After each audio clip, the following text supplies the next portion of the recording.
Students, आज हम देख रहे हैं प्रॉब्लम नंबर 33। तो पहले टेबल देख लीजिए किस तरह से बनाए हैं मैंने। Statement of operating cost, total kilometre, base period 3 column का बनाया है। ये क्या है मैं बताती हूँ। प्रॉब्लम है एज इट इज, पहले लिख लीजिए। पहले इसमें car owned by the company, company की खुद की कार रहती है। Second column hire the car, किसी से हायर करते हैं वो कार।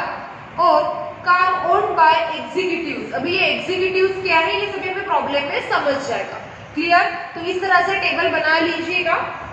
उसके बाद पेंसिल हाथ में लीजिए, वीडियो को कंटिन्यू कीजिए, पेंसिल हाथ में लीजिए और प्रॉब्लम की तरफ ध्यान दीजिए। इन view of increasing cost of operating on fleets of car, ठीक है। उन्होंने यहाँ पे ये बोला है कि इंक्रीजिंग कॉस्ट, कॉस्ट ज्यादा लग रही है, बोलते operating on fleet of car, जो खुद की गाड़ी है। जैसे मैं कंपनी की ओनर हूँ, अपने एम्प्लॉय को, अपने यहाँ पे जो काम कर रहे हैं पर्सन, मैनेजर होगा, कोई भी होगा, एम्प्लॉय कंसिडर करके चलते हैं, उनको मुझे कार देनी है ऑफिस में आने के लिए और घर जाने के लिए, ठीक है। तो हमारे पास जो कार है खुद की, ऑन फ्लीट ऑफ कार, उसके पीछे खर्चा थोड़ा लग रहा है, ज्यादा खर्चा लग रहा है, ऐसे उनको बात ध्यान में आ गई। Your company is presently considered two proposal। तो ऐसे समय में उन्होंने दो प्रपोजल्स रखे हैं सामने। कौन से दो प्रपोजल्स रखे हैं उसकी तरफ हम बढ़ते हैं। पहला, to hire car with driver from an agency at ₹800 पर कार पर मंथ, ठीक है। फिर इंक्रीजिंग कॉस्ट लगने के बाद जो मैनेजर होगा या फिर जो एक्सपेंसेस डिपार्टमेंट ये सब कुछ खर्चे देख रहा है, उसने क्या किया, अपने ओनर के सामने प्रपोजल रखे कि सर ऐसे से हम एम्प्लॉयज को जो कार प्रोवाइड कर रहे हैं उसको थोड़ा ज़्यादा खर्चा लग रहा है, इसमें से हम ये दो जो प्रपोजल मैं आपके सामने रखने जा रहा हूँ या फिर रखने जा रही हूँ, इसमें से कोई हम सुटेबल होगा तो उसको नहीं रख सकते कि ऐसा प्रपोजल को ओनर के सामने रख रहा है। तो पहला प्रपोजल उसने ये रखा कि सर हम कार हायर कर लेते हैं बाहर से विथ ड्राइवर फॉर एजेंसी, 800 रुपये पर कार पर मंथ देना पड़ेगा। The company will bear the cost of petrol, oil and tyres, ठीक है।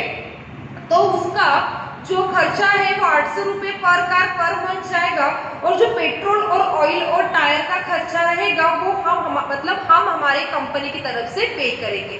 कार बाहर के यूज करेंगे, हमारी पर्सनल कार यूज ना करते हुए बाहर के कोई कार हायर करेंगे, रेट से लेंगे और वो हमारे एम्प्लॉय को यूज करने के लिए देंगे और उसको बोलेंगे कि इसको अभी यूज करो। और उस कार के पीछे जो खर्चा लगेगा पेट्रोल, टायर और फिर ऑयल का, वो हम हमारी तरफ से पे करेंगे, सिर्फ किराए की गाड़ी लेके आ जाएंगे। ये पहला ऑप्शन, पहला प्रपोजल रखा। नेक्स्ट, सेकंड प्रपोजल क्या रखा, the executive will be given ₹25,000 interest free loan repayable in 5 years to buy their own car। हम हमारे एम्प्लॉय को ऐसा बोल देंगे कि कंपनी आपको 25,000 रुपए दे रही है, आप कार परचेज कर लीजिए मार्केट से और इसके ऊपर हम आपको इंटरेस्ट भी नहीं मांगेंगे, ऐसे हम एम्प्लॉय को बोलेंगे, ठीक है। मैं कौन हूँ, ओनर, आप हो एक तरह के मैनेजर, आप मेरे सामने अलग अलग तरह के प्रपोजल्स रख रहे हो, ठीक है। आप ये बोल रही हो कि सर या फिर मैडम कि हम बाहर से मतलब एग्जीक्यूटिव लोन लेने के लिए उसको बोल देंगे, 25,000 कौन पे करेगी, कंपनी पे करेगी, बराबर। और एम्प्लॉय को बोलेंगे कि इसके ऊपर इंटरेस्ट मत दो, 5 साल के अंदर इसको पे कर देना। The company will, however, company क्या बोल रही है, however, provide them with the free petrol, और कंपनी एम्प्लॉय को फ्री पेट्रोल प्रोवाइड करेगी and ₹500 per month for maintenance and driver wages, और 500 रुपये मेंटेनेंस और ड्राइवर वेजेस की भी दे देंगे। क्लियर? तो क्या हुआ, हमारे पास 3 तरह के ऑप्शन है। कौन से ऑप्शन है? पहला, जो हमारा रूटीन का चल रहा है, जैसे अभी तक हम चला रहे हैं प्रेजेंटली, क्या कर रहे हैं हम प्रेजेंटली, कंपनी की मतलब मेरी खुद की गाड़ी है, मैंने अपने एम्प्लॉय को, कर्मचारी को दे दी है चलाने के लिए, ठीक है। कर्मचारी को दे दी, ऐसा देने के बाद जो मेरा मैनेजर है ये बोल रहा है कि थोड़ा खर्चा ज्यादा लग रहा है, हमें थोड़ा नेक्स्ट ऑप्शन के ऊपर सोचना पड़ेगा, तो उसके वो प्रपोजल्स मेरे सामने रख रहा है। तो यही लिखा है मैंने, car owned by the company, car owned by the company की हम हमारी खुद की, मतलब मैं अपनी खुद की गाड़ी, हमारी कंपनी की गाड़ी, खुद की गाड़ी एम्प्लॉय को देती हूँ, तो कितना खर्चा लगेगा वो। और दूसरा हमारे पास ऑप्शन कौन सा है ये, कि बाहर से गाड़ी लेते हैं, रेंट से गाड़ी लेने के बाद एम्प्लॉय को चलाने के लिए दे देंगे, और उस गाड़ी का पेट्रोल ऑयल का जो खर्चा होगा वो कंपनी पे करेगी। सेकंड ऑप्शन, हायरिंग दी कार, हम रेंट से कार हायर करेंगे और एम्प्लॉय को दे देंगे, सिर्फ पेट्रोल का वगैरह जो खर्चा होगा कंपनी पे करेगी। उसके बाद third option, car owned bye executive. ये क्या है एग्जीक्यूटिव, मतलब क्या कि हम एम्प्लॉय को बोल देंगे ये लो भैया 25,000 रुपए कंपनी की तरफ से, और दुकान में जाके, कार के शोरूम में जाके कार परचेज कर लेना, और 5 साल के अंदर इसको 25,000 को चुका देना, ठीक है, और इसके ऊपर कोई इंटरेस्ट वगैरह नहीं देना पड़ेगा आपको, ऐसा हम एम्प्लॉय को बोल सकते हैं। और जितना भी पेट्रोल का खर्चा रहेगा वो हमारी तरफ से फ्री ऑफ कॉस्ट रहेगा, और मेंटेनेंस का मंथली आपको, मेंटेनेंस और ड्राइवर वेजेस मंथली आपको 500 रुपए हम दे देंगे। ये इतना अपने पास 3 ऑप्शंस पड़े हैं। पहला तो जो एज इट इज जो अभी तक चल रहे हैं वो, और मैनेजर ने ओनर के सामने ये 2 ऑप्शंस रखे हैं वो। तो अभी हम देखेंगे, फिर मैंने बोला सब कुछ तो ठीक है, मैं ऐसे मैनेजर के हर बात के ऊपर भरोसा कर लूँ कि हाँ आपको जो ठीक लग रहा है वो करो, हम एम्प्लॉय को मैं आप बता दो वैसा मैं उनको बता दूंगी, ऐसा करूँगी क्या? नहीं। मैंने क्या बोला कि आप एक स्टेटमेंट बना के दीजिए कि कितना खर्चा किसके पीछे जा रहा है और मुझे कितनी कॉस्ट लग रही है, बराबर। मैं एज इट इज जो चल रहा है वैसा चलाऊंगा तो कितना खर्चा लगेगा, मतलब कितना खर्चा लग रहा है, और आपने जो ऑप्शंस दिए हैं वो ऑप्शन में से कोई भी एक ऑप्शन में सिलेक्ट करता हूँ तो मुझे कितना खर्चा लग रहा है। बाहर से रेंट से गाड़ी लेके एम्प्लॉय को दूं या फिर उसी को बोल दूं लेने के लिए, कौन सा ऑप्शन सुटेबल है वो हमें यहाँ पे पता करना है। तो देखिए आगे, ये इसलिए हमने 3 कॉलम अलग अलग से बना लिए। आगे देखते हैं क्या बोला है। If the present cost of a car, अभी क्या बोला है, present cost of a car ₹50,000, 50,000 रुपए, मतलब कौन सी कार, जो मेरी खुद की है, कंपनी की, मेरे पास खुद की गाड़ी है ना, जो कि मैं अभी तक किसको दे रही हूँ, एम्प्लॉय को दे रही हूँ चलाने के लिए, उस कार की कॉस्ट कितनी बोली है, 50,000, 50,000 उसकी कॉस्ट है, and monthly average running is 2000 kilometre. Monthly मैंने एम्प्लॉय को चलाने के लिए दे दी है, वो मंथली 2000 किलोमीटर वो चल रही है। कोई भी कार रहे बाहर से ले, या फिर एम्प्लॉय को बोलेंगे कि आप बाहर से परचेज कर लीजिए, 2000 किलोमीटर ही चलेगी, डिस्टेंस थोड़ी चेंज होने वाला है, ऑफर चेंज होगा तो डिस्टेंस भी चेंज होगा क्या, तो ऐसा नहीं, तो मंथली 2000 किलोमीटर वो गाड़ी चल रही है। Find out the most economic way with the help of following information. पहले हम टोटल किलोमीटर्स पता चल गए हैं तो वो लिख लेते हैं 2000 किलोमीटर। क्या बोला है, मंथली है, मतलब बेस पीरियड क्या रहेगा हमारा, 1 मंथ। क्लियर हो गया। आप बोलेंगे मैडम 2000 कंफर्म, तो कंफर्म ही है ना, क्योंकि 2000 किलोमीटर मंथली चल रही है वो गाड़ी, शायद डिस्टेंस ही उतना होगा जाना आने का, उन्होंने देख लिया होगा अभी इतने सालों से वो कार प्रोवाइड कर रहे हैं, तो बराबर। तो 2000 किलोमीटर का हमें यहाँ खर्चा देखना है कि 2000 किलोमीटर गाड़ी हम चलाते हैं, खुद की चलाते हैं, एज इट इज जो ऑफर हम पहले हम चला रहे वैसे, तो कितना खर्चा, बाहर से लेके एम्प्लॉय को देते हैं तो कितना खर्चा, उसको बोल दिया लेने के लिए तो कितना खर्चा, ठीक है। आगे अभी उन्होंने जो एक्सपेंडिचर्स दिए हैं, find out the most economic way with the help of following information. नीचे आपको कुछ इंफॉर्मेशन दी है, कुछ डाटा दिया है, कुछ वैल्यूज दी है, कुछ एक्सपेंसेस दिए हैं, उसकी मदद से हमें कैलकुलेट करना है। तो ये जो एक्सपेंडिचर है वो कौन से एक्सपेंडिचर है, तो ये वो एक्सपेंडिचर है जो कि अभी लग रहे हैं, अभी पेट्रोल हम कार प्रोवाइड कर रहे हैं खुद की, एम्प्लॉय को, मैंने एम्प्लॉय को अपनी कार दे दी तो उसके पीछे कुछ ना कुछ तो खर्चा लग ही रहा होगा, पेट्रोल के पीछे 500 जा रहे होंगे, ऑयल के पीछे 50 रुपए जा रहे होंगे, मेंटेनेंस के पीछे 200 रुपए जा रहे होंगे, ये सभी खर्चे उन्होंने दिए हैं आज के रेट के हिसाब से। तो ये जो खर्चा है वो यहाँ पे हमें सभी लिखना पड़ेगा। तो अभी हम देखते हैं प्रॉब्लम को किस तरह से सॉल्व करना है। जब इस तरह का जब प्रॉब्लम आता है कि हमें चूज करना पड़ता है कि कौन सा ऑफर सुटेबल है, तब एक थोड़ा सा पैटर्न चेंज कर लेना सॉल्व करने का, इसीलिए कंफ्यूजन नहीं होगा, तब राइट आंसर मिलेगा। कंफ्यूजन क्रिएट करके हम प्रॉब्लम को सॉल्व करेंगे तो परफेक्ट नहीं मिलता है। तो अभी थोड़ा टेक्निक चेंज कर रहे हैं उसको सॉल्व करने का। पहली बात, एक के नीचे के एक्सपेंडिचर लिखते जाएंगे। यहाँ पे क्लासिफिकेशन हम नहीं कर रहे, 2-3 आइटम में क्लासिफिकेशन के लिए जाएंगे तो बहुत ज्यादा टाइम पीरियड और लग जाएगा, तो इसलिए एक के नीचे हम एक आइटम लिखते जाएंगे। तो देखिए क्या बोला है उन्होंने, petrol, oil, tyre, repairs, tax, insurance, driver wages and bonus, life of car, resale value at the end of the 5th year, resale value तो स्क्रैप वैल्यू दी है, assume interest eight 18% per annum. ठीक है, तो सभी अभी एक एक करके हम कैलकुलेट करते हैं और देखते हैं कि कितना आएगा। तो पहला पॉइंट है हमारा पेट्रोल। अभी पहले तो हम car own by the company, यहाँ पे पूरे खर्चे लिख लेंगे कि अभी प्रेजेंट में हमें कितना खर्चा लग रहा है। हमारी जो कार हम एम्प्लॉय को दे रहे हैं उसके पीछे हमें कितना खर्चा लग रहा है वो हम पहले एज इट इज लिख लेते हैं, फिर देखेंगे हायरिंग और car own by the executive के बारे में, क्योंकि एक साथ तीनों करने के लिए थोड़ा मुश्किल हो सकता है सॉल्व करने के लिए। देखिए क्या बोला है पेट्रोल के बारे में उन्होंने, पेट्रोल पैसे पर किलोमीटर, मतलब आपको जो भी नीचे इंफॉर्मेशन दी है वो पैसे है, 65 रुपीज नहीं है, वो क्या है, 65 पैसे है, रुपीज 65 नहीं है, वो क्या बोले हैं, पैसे है, मतलब 0.65, इस तरह से वो वैल्यूज उन्होंने दी है। तो क्या है बोला है, पेट्रोल 65 पैसे लग रहा है पर किलोमीटर। तो हमारी गाड़ी कितना किलोमीटर चल रही है, 2000 किलोमीटर चल रही है ना, पर किलोमीटर खर्चा आ रहा है 60 पैसे, तो 2000 किलोमीटर के लिए कितना आंसर आ जाएगा, 1300। एक एक करके आइटम पूरे लिख लेते हैं, फिर हायरिंग कार और कार ओन के बारे में हम बात करेंगे। सेकंड, ऑयल के बारे में क्या बोला है, 8 पैसे लगेंगे, कितने बोला है, 8 पैसे पर किलोमीटर।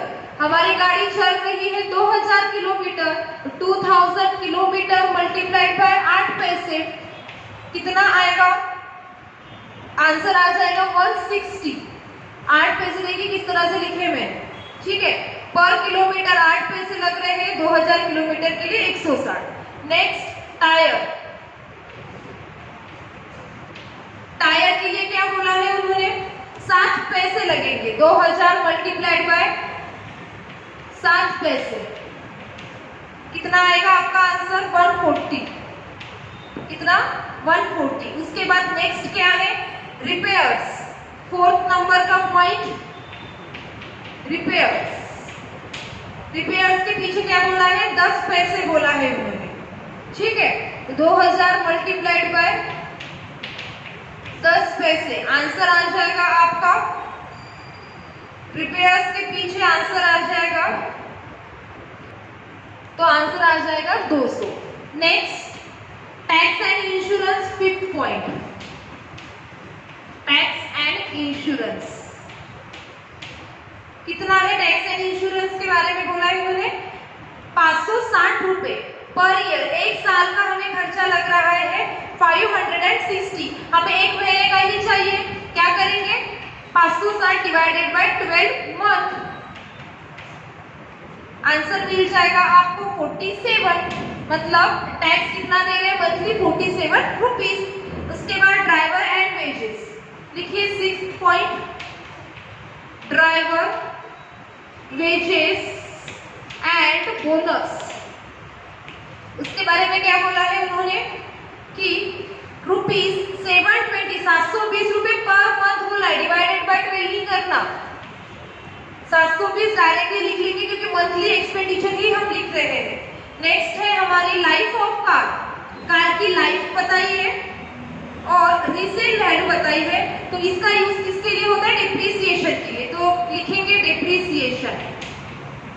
डिप्रिसिएशन के लिए कॉस्ट भी पता होनी चाहिए जो कि उन्होंने दी है बी नंबर के पॉइंट के नीचे, if the present cost of car, मतलब अभी जो प्रेजेंट कार है उसकी कॉस्ट कितनी है बोलते हैं 50,000 रुपए, 50,000।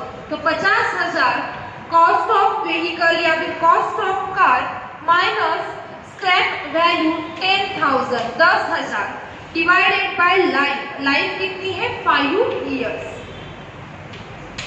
आंसर कैलकुलेट कीजिए 50,000 माइनस 10,000 डिवाइडेड बाय 5। आंसर आ जाएगा 8,000। ये हो गया 1 साल का, डिवाइडेड बाय 12 मंथ करना पड़ेगा क्योंकि मंथली लिख रहे हैं। मंथली करेंगे तो आंसर आ जाएगा, पॉइंट में आ रहा है, राउंड ऑफ करके लिख लीजिएगा 667। नेक्स्ट कह दिया है इन्होंने assume interest eight 18% per annum. ठीक है, इंटरेस्ट हमें यहाँ पे कैलकुलेट करना पड़ेगा। इंटरेस्ट ऑन लोन, लोन लिया है तो कंपनी को तो इंटरेस्ट देना ही पड़ेगा ना। हम किसके खर्चे लिख रहे हैं, कंपनी के खर्चे लिख रहे हैं कि कंपनी को खुद के जेब में से कितना पैसा देना पड़ेगा, तो उसको कौन सा पुरा रहा है, कौन सा खर्चा उठाना पुरा रहा है, वो हम पता कर रहे हैं। तो इंटरेस्ट ऑन लोन 8 नंबर का पॉइंट आएगा आपका, इंटरेस्ट ऑन लोन। ठीक है, तो इंटरेस्ट ऑन लोन कितना, मतलब इंटरेस्ट कितना बोला है उन्होंने 18% पर एनम। तो कितनी कॉस्ट, तो इंटरेस्ट किसके ऊपर कैलकुलेट करते हैं, तो कॉस्ट के ऊपर। तो कार की कॉस्ट कितनी है, हमारी जो प्रेजेंट कार की बात चल रही है, हम अभी तक खर्चे जो लिख रहे हैं ना प्रेजेंट के ही लिख रहे हैं, इसीलिए। तो आप बोलेंगे मैडम 50,000 रुपए की कार है वो ठीक है, पर 18% इंटरेस्ट क्यों लिख रहे हैं यहाँ पे, तो वो इसीलिए क्योंकि आपको उन्होंने क्लासिफाई नहीं किया कि 50,000 रुपए उन्होंने अपने जेब में से दिए हैं या फिर किसी से उधारी पे लिए हैं, पर जब उन्होंने उसकी कॉस्ट दी है तब हम उसका इंटरेस्ट कैलकुलेट करते ही हैं। तो इसीलिए इंटरेस्ट ऑन लोन का आइटम हमें यहाँ लिखना पड़ेगा। तो इंटरेस्ट ऑन लोन इसके ऊपर कैलकुलेट करेंगे, कॉस्ट ऑफ व्हीकल कार के ऊपर 50,000 रुपए कॉस्ट है, मल्टीप्लाई बाय 18%। आंसर आ जाएगा आपका, जितना भी आंसर आएगा वो 1 साल का आएगा, इसीलिए डिवाइडेड बाय आपको क्या करना पड़ेगा, 12 मंथ करना पड़ेगा। तो 12 मंथ करने के बाद आपका आंसर आ जाएगा 750, 750। ठीक है, 50,000 का 18% जितना आएगा उसको डिवाइडेड बाय 12 कर लीजिएगा। उसके बाद नेक्स्ट पॉइंट क्या है हमारा, तो हमारे सभी पॉइंट्स मेजॉरिटी हो चुके हैं। अभी हम बढ़ते हैं हमारे सेकंड पॉइंट की तरफ, हायरिंग द कार और car owned by the executive. इसके पीछे हमें कितना खर्च लग रहा है, अभी टोटल मत कीजिए, वो तो सिंपल काम है, सभी लिखने के बाद एज इट इज हम टोटल कर सकते हैं। अभी पहले प्रॉब्लम पढ़ा, प्रॉब्लम थोड़ा आज का डिफिकल्ट था, समझने के लिए डिफिकल्ट है, थोड़ा कंसेप्ट क्लियर होंगे तभी आपके ये पॉइंट सभी ध्यान में रहेंगे। जैसे इंटरेस्ट का पॉइंट था वैसे ही अभी ये जो बाकी एक्सपेंडिचर है, हम हायरिंग दी कार, पहला जो प्रपोजल रखा है मैनेजर ने ओनर के सामने या कंपनी के सामने कि हम रेंट से कार लेते हैं और एम्प्लॉय को चलाने के लिए देते हैं, बराबर। तो ऐसे समय में सेंटेंस को रिपीट करती हूँ, रेंट से कार ली और एम्प्लॉय को चलाने के लिए दे दी। ऐसे समय में मुझे इसमें से कौन से खर्चे करने पड़ेंगे, जरूरी नहीं है सभी खर्चे लगेंगे, बराबर। तो देखिए पहला जो पॉइंट है ए नंबर का, उसके ऊपर जाइए, क्या बोला है, हायर कार विथ ड्राइवर, बाहर से कार हायर करते हैं और क्या करेंगे, एजेंसी एट ₹800 पर कार पर मंथ। एक कार के पीछे मंथली हम 800 रुपए पे करेंगे, क्या करेंगे, 800 रुपए पे करेंगे, मुझे क्या देंगे, रेंट देंगे। तो यहाँ पे हमें लिखना पड़ेगा 9th नंबर का पॉइंट। क्यों 9th नंबर का लिख रहे हैं, क्योंकि यहाँ पे अभी तक हमने रेंट कहीं नहीं लिखा है, यहाँ लिखेंगे रेंट, ब्रैकेट में लिखिए हायर चार्जेस, पहले इसमें डैश आएगी, बराबर। यहाँ लिखेंगे हम 800 रुपए।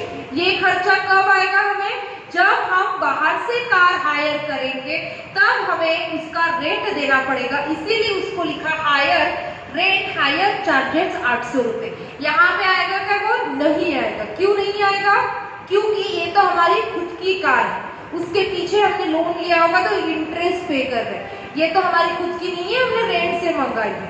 आगे next the company will bear the cost of petrol, oil and tyre.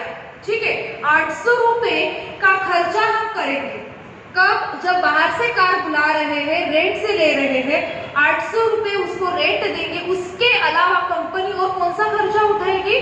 तो एम्प्लॉय को पेट्रोल और ऑयल और टायर, पेट्रोल, ऑयल और टायर का जितना भी खर्चा लगेगा वो कंपनी उठाएगी बोलते, बराबर। तो जैसे कि अभी प्रेजेंटली पेट्रोल, ऑयल और टायर के पीछे कितना खर्चा जा रहा है वो देखते हैं। पहले तो पेट्रोल के पीछे जा रहा है प्रेजेंटली 1300 रुपए, ऑयल के पीछे जा रहा है 160 रुपए और टायर के पीछे जा रहा है 140 रुपए। एज इट इज खर्चा यहाँ लिखना पड़ेगा। क्यों? कार बाहर से हायर करे तभी पेट्रोल उतना ही लगेगा, ऑयल उतना ही लगेगा और टायर के पीछे भी उतना ही खर्चा हमें लगेगा। तो एज इट इज के वैल्यू हम यहाँ लिख लेंगे। समझ में आया मैंने क्या किया? पहले प्रेजेंटली पूरे खर्चे लिख लिए, फिर जब मैं हायर कर रही हूँ, रेंट से ले रही हूँ, तो मुझे कौन सा खर्चा उठाना पड़ेगा वो बात को मैंने ध्यान रखा। 800 रुपए रेंट देना है, पेट्रोल के पीछे मुझे मैं कंपनी हूँ, बराबर।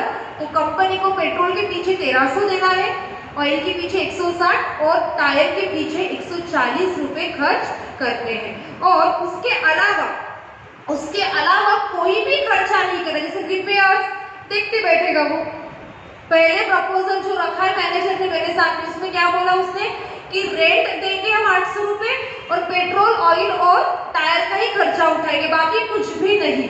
तो रिपेयर खर्चा नहीं होगा, टैक्स, इंश्योरेंस वो देखते बैठेगा, ड्राइवर वेजेस वो भी देखते बैठेगा, डिप्रिसिएशन क्या होगा वो सभी वही देखते बैठेगा। इसलिए सभी की इसमें क्या आ जाएगी? डैश आ जाएगी।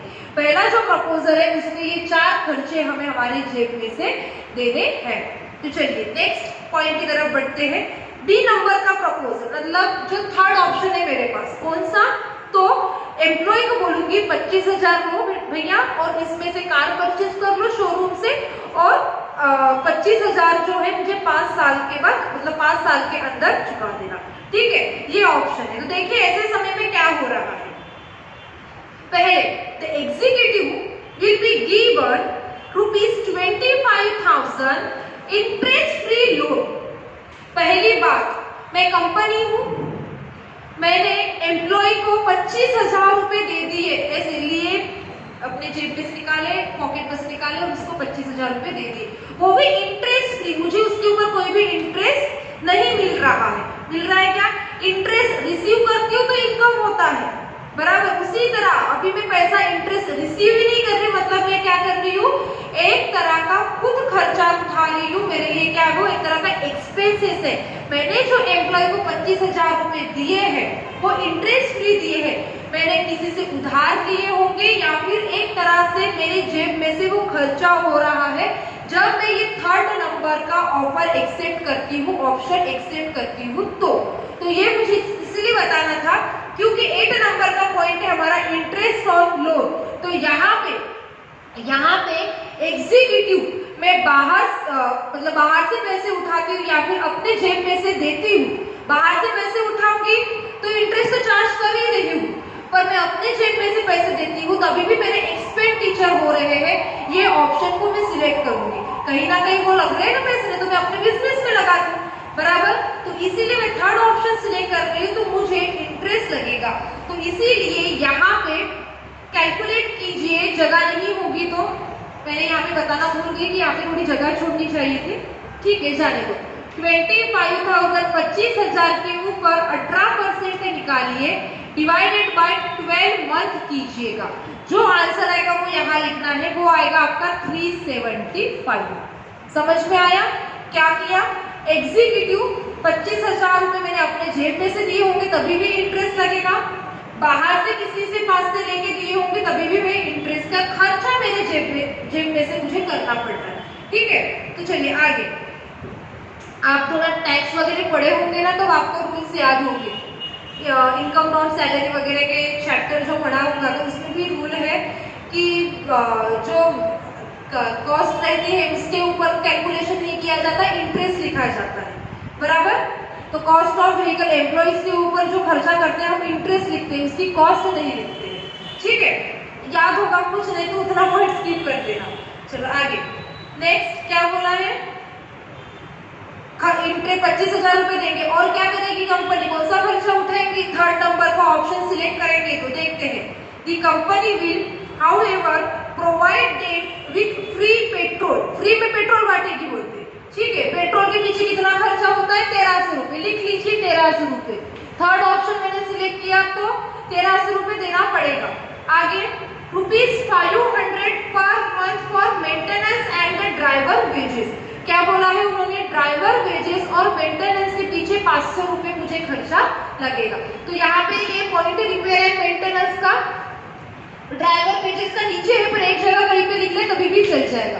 तो 500 रुपए मुझे देना पड़ेगा जब मैं ये थर्ड ऑप्शन सिलेक्ट करती हूँ रिपेयर एंड मेंटेनेंस के लिए मंथली, बराबर। तो पूरा प्रॉब्लम सॉल्व कर लिया है, पूरे आइटम्स लिख लिए। अभी सिंपल सा काम बचा है वो भी टोटल का। अभी आप बोलेंगे मैडम ये बाकी खर्चे होंगे नहीं कि थर्ड ऑप्शन सिलेक्ट करेंगे, तो नहीं होंगे क्योंकि दिया ही नहीं है ना, इसीलिए तो ये थर्ड ऑप्शन हम देख रहे हैं कि कैसा सूटेबल है कि नहीं है, हम वही तो चेक कर रहे हैं। यहाँ पे जो खर्चे बहुत सारे दिखाई दे रहे, इसीलिए मैनेजर ने मेरे सामने 2 प्रपोजल रखे हैं।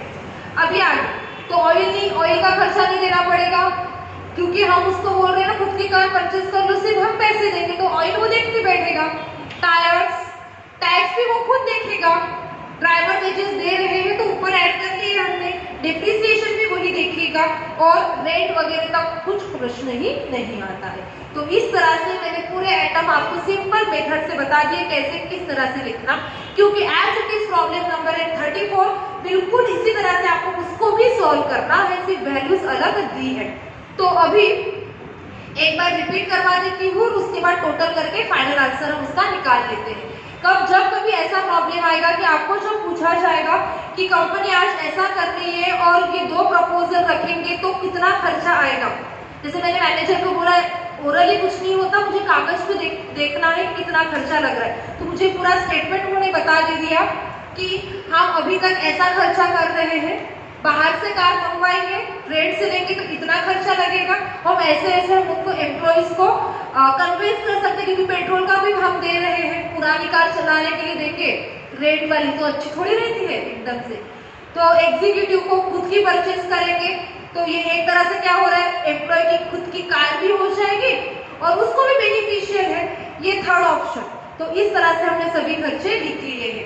अभी क्या कीजिए, वीडियो को पॉज कीजिए और ईमानदारी के साथ सभी आइटम की टोटल कीजिए। तो आंसर आया होगा आपका total operating cost, total operating calculation खुद से किया होगा तो आएगा, पहला car own by the company presently हम खर्चा कर रहे हैं टोटली 2400 रुपए, बाहर से खर्चा करते हैं तो 2175 रुपीज हमें खर्चा लगेगा और एम्प्लॉय को बोलते हैं कि खुद परचेज कर लो, पैसे हम देते हैं 3984, ज्यादा लग रहा है ये ऑप्शन जो है। टोटल लिखने में थोड़ी गलती कर दी, आप लोगों की बराबरी होगी, पहले इसकी टोटल आएगी 3984 और सेकंड इसमें टोटल आएगी 2400 और थर्ड इसमें टोटल आएगी 2175। मतलब क्या हुआ कि अभी तक हम खर्चा कर रहे हैं 3984, हायर करते हैं 2400 रुपए टोटल खर्चा लगेगा और एम्प्लॉय को बोलते हैं कि लोन ले ली, मतलब पैसे हम देते हैं, कार आप ले लीजिए तो खर्चा लगेगा 2175 रुपए। ये हो गई हमारी टोटल ऑपरेटिंग कॉस्ट। अभी हम कैलकुलेट कर लेते हैं कि कॉस्ट पर किलोमीटर कितनी लगेगी, पर kilometre. Total operating cost divided by total kilometre, ये तो 2000 की है ना, तो किलो पर किलोमीटर कितनी लगेगी। Total operating cost 3984 divided by 2000, यहाँ पे 2400 डिवाइडेड बाय 2000, यहाँ पे 2175 डिवाइडेड बाय 2000। आंसर आपका आ जाएगा, पहला इसका आ जाएगा 1.99 दूसरा इसका आ जाएगा 1.20, तीसरा इसका आ जाएगा 1.99। ठीक है, तो इस तरह से हमने तीनों भी लिख लिए हैं। यहाँ पे आएगा 0.9। ठीक है, तो पर किलोमीटर कितनी कॉस्ट लगेगी वो भी आज हमने देख लिया है। इस तरह से ये प्रॉब्लम अच्छे तरीके से कंप्लीट हो गया है, सिंपल सा प्रॉब्लम। तो हमने क्या डिसाइड किया, फिर कौन सी ऑफर को एक्सेप्ट करेंगे, तो देखते हैं। पहला जो है, अभी तक हम खर्चा कर रहे हैं 1 रुपया मतलब 1 रुपीज 99 पैसे हम खर्चा कर रहे हैं पर किलोमीटर। हायर करते हैं बाहर से तो 1 रुपया 20 पैसे लग रहे हैं, और उसको बोलते हैं कि आप लोन ले लीजिए तो 1 रुपया 9 पैसे हमें यहाँ पे खर्चा लग रहा है। तो हमें ऐसा लगता है कि हम ये ऑप्शन अच्छा है, एम्प्लॉय की भी बेनिफिट होती है, उसकी कार बन जाती है, खुद की कार हो जाएगी, हमें भी खर्चा कम लगेगा। तो यहाँ हम क्या लिखेंगे, लिखिए कंक्लूजन। हमने ऑप्शन सिलेक्ट किया है 3rd नंबर का, हमारा मैनेजर अच्छा है, हमें खर्चे से बचा रहा है। ठीक है, तो यहाँ पे हमने ऑप्शन किया है 3rd नंबर का सिलेक्ट। लिखिए conclusion, it is a therefore better to give a loan facility to the executive to buy their own car। Full stop दीजिए, 2 लाइन खींच के प्रॉब्लम को बंद कर दीजिए। नेक्स्ट प्रॉब्लम के लिए टेबल बनाइए, प्रॉब्लम नंबर 34। प्रॉब्लम नंबर 34 का आंसर आपके ग्रुप पे हम सेंड कर देंगे, और कुछ भी डिफिकल्टी रही तो डेफिनेटली पूछ लीजिएगा। खुद से पढ़िए, मार्किंग कीजिए, सॉल्व कीजिए ऑनेस्टी के साथ। फिर नेक्स्ट वीडियो लेक्चर में हम देखेंगे इलेक्ट्रिसिटी के प्रॉब्लम। Thank you.